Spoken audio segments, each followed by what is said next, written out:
Hi, this is Ty Ford, and today I'm playing around with Rode's new NTG4 Plus shotgun microphone. There's an NTG4 and an NTG4 Plus. The difference being that the 4 Plus has an internal rechargeable battery that charges up through a USB, just like so many devices, cameras and such today.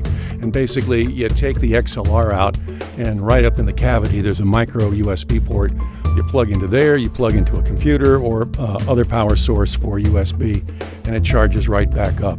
Now, it can also run on standard phantom power. So the NTG4 Plus and 4 both have 3 buttons on them. And those buttons are a high frequency shelf EQ, low frequency shelf EQ, and a 10 dB pad. The high frequency shelf EQ is there to lift it. So when you put it inside of a Zeppelin or something like that, that's going to knock down some of the high frequencies, you can compensate for that. It's not engaged now, but I'm going to click it in right now. Test 1, 2, 3, 4, 5. Now that lift at, I don't know where it is exactly, 6 or 10K is in.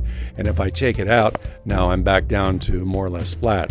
The bottom is at 75 Hertz, and it's a roll off below 75 Hertz. So if you're in a building with a lot of HVAC, or if you're out on the street where there's a lot of traffic, you can roll off some of that low frequency stuff that you really don't need in the first place. So I'll hit that button so you can hear the low end go away, and it's gone away now. The low roll off is in. We'll take the filter back out so we're back home again. And finally, there's a 10 dB pad on here. So if you're in places where there's just too much noise going on, or people are making way too much sound, you can just activate the 10 dB pad, and there it is. And if you need it out, you just hit the button and click it back in again.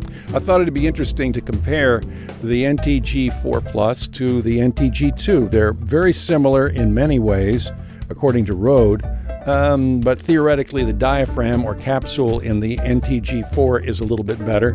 I don't know how they are for comparative sensitivity, but let's find out. I'll just swap them out right now on this cable. Okay, here's the NTG2. 1, 2, 3, 4, 5, 6, 7, 8, 9, 10. Now my cans tell me that it's got a lot more low end to it. There is a low end filter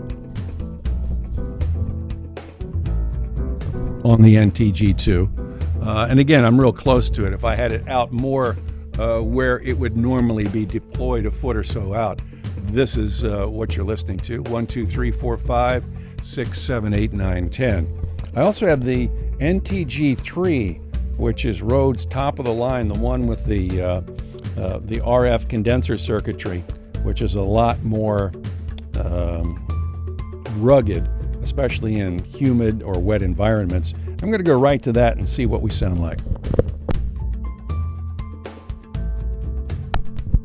Okay, this is the Rode NTG3. Test 1, 2, 3, 4, 5. I think I went over the top on that one, so let me turn this down a little bit. 1, 2, 3, 4, 5. It is certainly more sensitive than the others, and it's got a nice little bite on the top. She sells seashells by the seashore, and you may know there are no adjustments on the NTG3 to compensate for anything. So this is the NTG3. 1, 2, 3, 4, 5. We'll go back to the 2.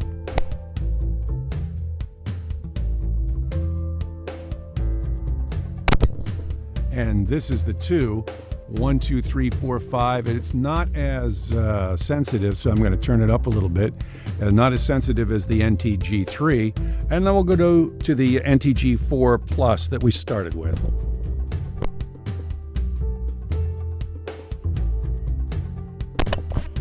And that's the NTG4. Just checking to make sure that none of the filters were in, and they're not. And this is what it sounds like flat. So, and it's also a little lower than the 3, so I'm going to kind of turn it back up just a little bit. And now listen for room noise or self noise here.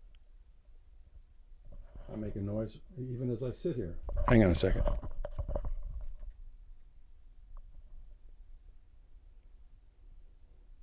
My studio is really quiet.